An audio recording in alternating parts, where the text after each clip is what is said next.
All right, welcome everyone. We're going to start with opening ceremonies. Can I have one of the commissioners help us with the flag salute? Okay, please stand. Place the flag. Put your right hand over your heart. Ready, begin. I pledge allegiance to the flag of the United States of America and to the republic for which it stands, one nation, under God, indivisible, with liberty and justice for all. Maybe sit down. Thank you, Commissioner Cardin. We're going to call this meeting to order at 5:33. Can we get a roll call, please? Vice Chairperson Lovano, Commissioner Carlin, Commissioner Jimenez, Commissioner Uola. Present. Present. Here.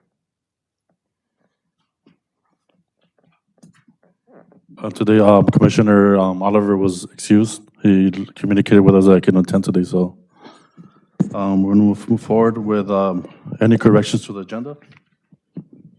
Thank you, Vice Chair, and we'll make a note, Commissioner Jimenez being excused by the commission here. There are no corrections to the agenda, I'm sorry. Thank you. Commissioners? No, I see none. With being no corrections to the agenda, we're going to move forward to public comments. Thank you, Vice Chair. At this time, the general public may address the commission on any items listed on the agenda, including items that are not listed on the agenda, which are referred to as non-agenda items that are within the subject matter jurisdiction of the commission. Please be aware that the maximum time allotted for members of the public to speak shall not exceed 3 minutes per person.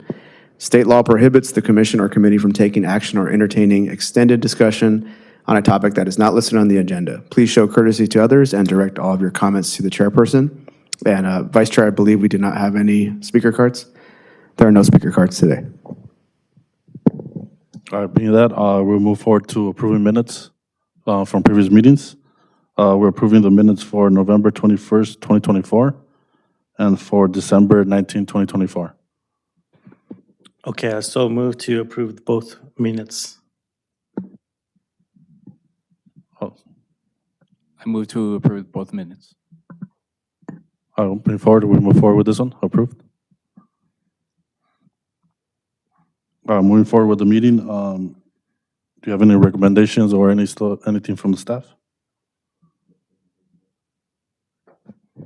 Yes, Vice Chairperson and members of the commission, we have a few updates today you'll see on your screens there. And for members of the public in the audience and watching at home, you should be able to see our monthly updates, some exciting updates, some program updates, and then just other general information for the commission's consideration and invitation. Starting off with a project we've brought here to the commission several times, and excited to say this is essentially done. So at the last city council meeting, the Public Works Department, which we want to thank greatly for all of their assistance and coordination and oversight of this project. And essentially, we've talked about it a lot, but we want to be excited to announce to members of the public, you'll see the photo there, is the finished product of the City Park baseball field renovation. This is a project, again, that was identified in the city's park master plan, taking this segment of the master plan, which had great vision for the rest of the park, but we're able to fund this with our current Measure A annual allocation. And again, just really briefly about that, every city in LA County, due to the the property tax measure, Measure A, is able to receive annual allocation, which the city of Montebello receives around $200,000 annually. So we're able to bank that money up and pay for the renovation of the City Park baseball field, which is home to Montebello AYSO, Montebello Baseball Association, and the city's youth sports program. So the photo we're showcasing today, showing that the project is done, and we've showed the dugouts, we've showed the backstop, the bleachers, we showed the sidewalks, we showed the different ADA enhancements prior, and now the final touch was putting in the sports field turf. So that project is now substantially complete. Like I said, at the last council meeting, the Public Works Department did close out that project with the approval of City Council, and we will be opening up this field for rental and reservation, and also for city programming in mid-April, so about 3 or 4 weeks from now. So that's our first item on our presentation today, and I'll go ahead and stop and see if there's any questions for item 1 for us. Commissioners, any comments or any questions? No, my only question was mid-April, and that's when it opens, so thank you. Thank you very much, Commissioner, I'm sorry. Our second item is the Rio Hondo River Access Project. So another Measure A. So I want to thank our folks at the Regional Parks District in LA County for helping fund another substantial improvement to the city's public right-of-way and public property. So this project's underway. So you drive down Beverly just before you get to Grant Ray Park on your right-hand side. If you're going eastbound outside the city limits, you'll see that the old Barnyard Zune sign has been torn down, soon to be replaced by the electronic LED sign that will look similar to what's pictured. That's not a final rendering, but similar to what's pictured there on the screen. But that project includes the new electronic sign, as I mentioned, shade structures, native plants, benches, bike racks, and a horse hitching post. As of this morning, what I saw was the horse hitching post, the watering area for the horses, and the water faucet for the human users is already installed. Essentially, we took this to council in 2 phases. Phase 1 being all of that landscape and everything that's kind of listed there, except for the LED sign. And while we work with SoCal Edison to design the electronic needs for this project, Phase 2 will go to council for construction consideration in the next month or so.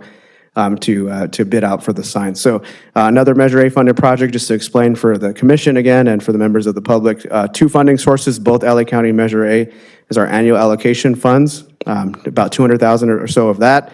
But the city also received a competitive grant for this. So we applied for money to make the access to the riverbed and improve the city's beautification a little bit more aesthetically pleasing and also better for our walkers, our runners, our bikers, and our horses as well, and our horse owners. So this project is currently underway. The Phase 1 should be done here about a month or so, or a little bit more than that, and then we'll be moving on to Phase 2, which includes electronics and the LED signs. So that's our brief presentation on item 2, and we can take any questions at this time.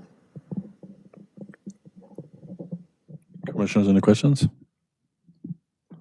This might be a crazy question. For the LED sign, is there any like solar power stuff, or is it wired in, or maybe both systems with batteries? I don't know. Is there any contingency for that? Good question, Commissioner Carlin. No actual contingency other than its grid power. And to be quite honest, that's the reason why it's taking a bit time, because we have to work with SoCal Edison, and they've been real helpful for us to help provide the designs for the underground wiring. So that's why it's in Phase 2. But rest assured, from the standpoint of conservation, I guess you would say, these LED signs, as big as it is, it's almost a 14-foot screen.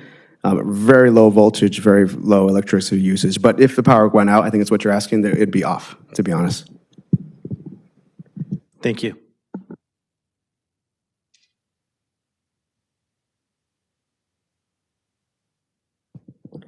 All right, moving on to item number 3 for us. We had a sports ad hoc committee meeting, and we want to thank the members of the commission that joined us for that. And just part of our transparency and sharing back to this commission here, the sports ad hoc committee met on February 4th and discussed basically the upcoming spring seasons, what was going on with the Montebello Baseball Association, when their opening day was, how the baseball and softball fields are being used and utilized and shared between the organizations. Many may or may not know, but the Montebello Baseball Association now offers softball. There used to be a standalone softball organization in the city, but MBA has taken upon themselves to offer good competitive and recreational programs for both young boys and young girls to be able to play. So field allocation, as we discussed in the ad hoc, is a little bit easier for the city because we basically make what's available and what MBA needs available to them. So they're practicing and playing games at Grant Ray Park, Reggie, Hollyfield, and Potrero Park. City Park is a typical park they use, but as we just discussed in item 1, that field is currently under renovation. The other winter spring sport is Montebello Golden State basketball, which is completed. They utilize the city's gym. They also use the school facilities. Montebello Intermediate City does not have jurisdiction over those. And they also use our Taylor Ranch basketball courts.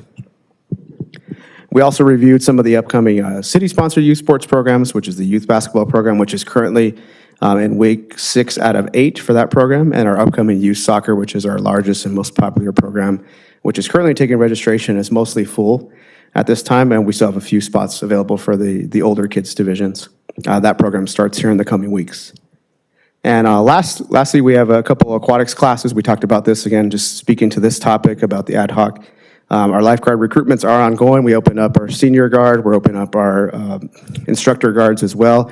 I want to thank our finance director, our HR director, and also our city council for listening to our needs to adjust the salary scale for the part-time positions, including lifeguards. So we kind of got with the times and adjusted based off of the minimum wage and a little bit of research of surrounding cities. So at the city's mid-year budget in February, mid-year budget adoption, we were able to adjust the hourly rates for the lifeguards positions specifically, and that's the biggest need I think we had. So that's a little bit of what happened at the Sports Ad Hoc Committee, and we could take any questions at this time. Any questions?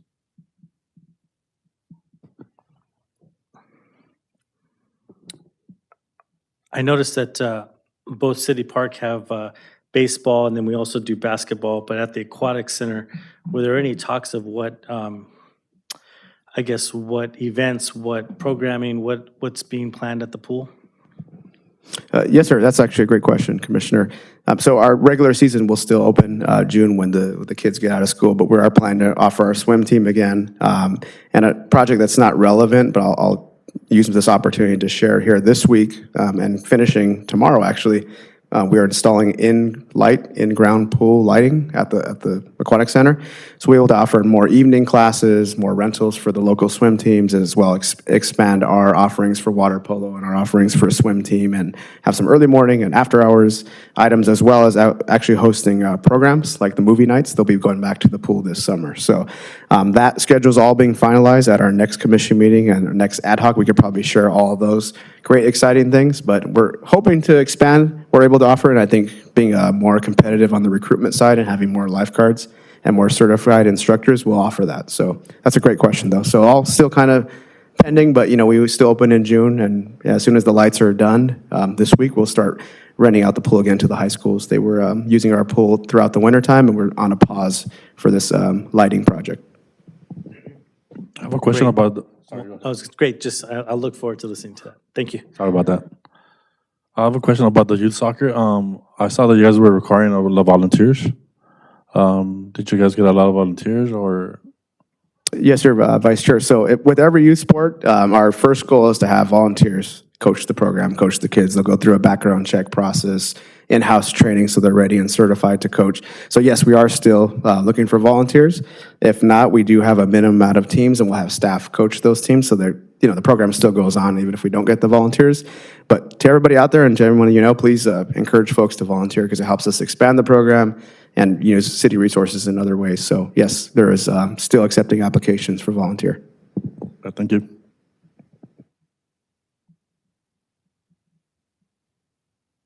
All right, our next item is the Connect with Rec Guide, just to let everybody know that is out now online in limited print. So printed copies here at City Hall, Recreation Office, and the Senior Center, and then all of the winter and spring programming is highlighted. So if you go to montebellorecreation.com, there's like the current news section. It'll link the city's citywide newsletter as well as the Connect with Rec winter spring guide. So just gives the information about the following: the spring camp, the Easter egg extravaganza, which is coming up on April 12th, and our Earth Day event. The summer edition is coming out pretty soon. Actually, we're already working on finalizing that now to highlight all the great summer programs, including the Street Fest. So that's the item 4 for us. If there's any questions, I could take them at this time.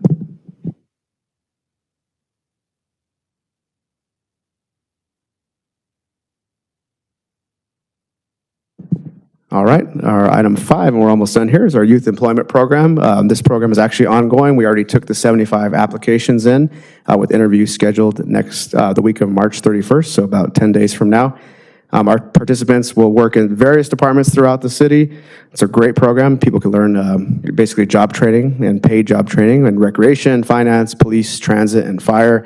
A lot of clerical positions happen through this, and we actually try to hire a lot of these folks as rec leaders. So it's a good place for people to start, and you can see the dates on the schedule there. But the next phase that's coming up, we have the pre-interview workshop on March 27th at Kathy Hensel from 5 to 7, and with interviews going on from March 31st through April 2nd, and folks starting in mid-June, right around the time that the school's let out. So that's our item 5 today, the Youth Employment Program, a very popular program, and just wanted to share this with the commission, members of the public, and if there's any questions, we can answer at this time. I have a question. Do the people participating in the program, do they get to choose what department they want to work in, or do you guys assign them to a department based on their experience or requirements? Vice Chair, that's a great question. So yes, we usually ask for what their preference is, and that kind of comes out in the interview process. You kind of see where the skills match, and they might even ask that question. straight out, but it depends on availability. Since the rec department kind of sponsors this, we know we need a lot of folks for the lunch program and for aquatics and for summer camp, so we kind of start there, so hopefully my colleagues in the other departments don't get mad at me for saying that, but that's the actual truth. And then based off availability, because some kids have summer school or summer activities, so the availability of the time that, let's just say, the finance department might need people at a certain window, so if people fit that availability, we'll make sure those accommodations. So a little bit of both, a little bit of yes, a little bit of no. Thank you. Any other questions? All right, Vice Chair, members of the commission, members of the public, this is the last item we have for today, and obviously you could take any questions about this or any other items. Just want to invite the public out to our annual egg extravaganza from 10 a.m. to 2 p.m. Just biggest note of all, it's a very similar program to previous years. Last year, we had the fortunate experience of having to pivot and move it from Henry Acuna Park to the inside at the Kathy Hensel facility due to rainy weather that day. That was forecasted and did rain that day. But overall, in general, this event is now being moved to Montebello City Park, so we just want everyone to know not to show up to Acuna. Obviously, we have that space under construction for the future dog park at Henry Acuna, so going forward, the extravaganza, which features the egg hunt, bubble show, crafts and activities, face painting, photo booth, vendors, food trucks, and a lot more, and some cool surprises that our staff have really done a good job of programming some interesting and unique activities for the public to enjoy, and some new, actually really fun things. So I won't ruin the surprises on that. You could check the city website and the Facebook page to get all the details. But just want to invite folks out to the annual Egg Extravaganza on Saturday, April 12th from 10 a.m. to 2 p.m. at Montebello City Park.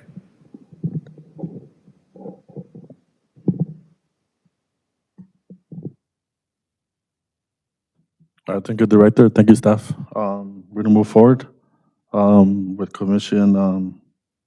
Any member of the commission, if they have any comments or anything they want to share with us, you go forward. And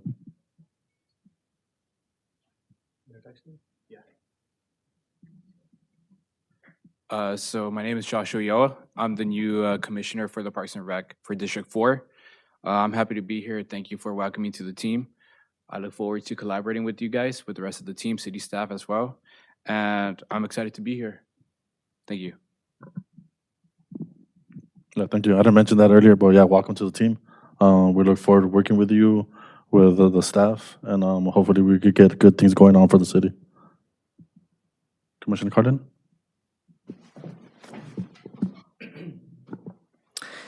Well, first, I'd like to say I'd be remiss if I couldn't at least acknowledge the work that James Santana did as our commissioner and chair of Parks and Rec for over the last year and a half for me at least. It was an honor to see him lead, and I learned from him, and I just I'm gonna miss him. So I just need to say that, and then equally so, although not as long, but Sylvia Takayama. She was very vocal in what she was trying to provide to the city and the parks recreation, and she also trying to help with her scouting program. So I'm gonna be remiss if I didn't say that I'm gonna miss them equally both, and I want to wish them luck going forward in whatever their endeavors take them. I was invited and I missed it, and I just want to wish everything and all the best to the Montebello Baseball Association's opening day. I think that was held earlier in March. I was out of town, so I just want to just wish them well and thank them for the invitation, and I look forward to any other invitations that come my way, and I'll do my best to show up.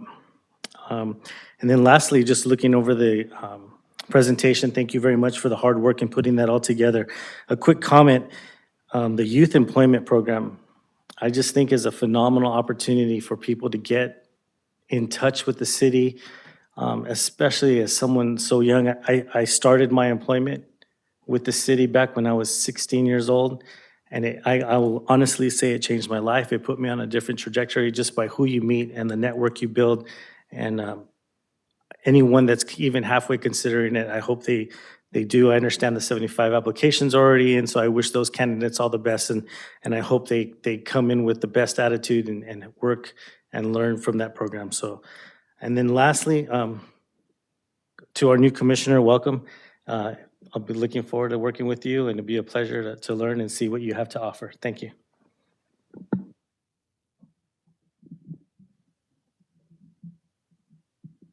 All right, thank you. We'll adjourn the meeting at 5:50.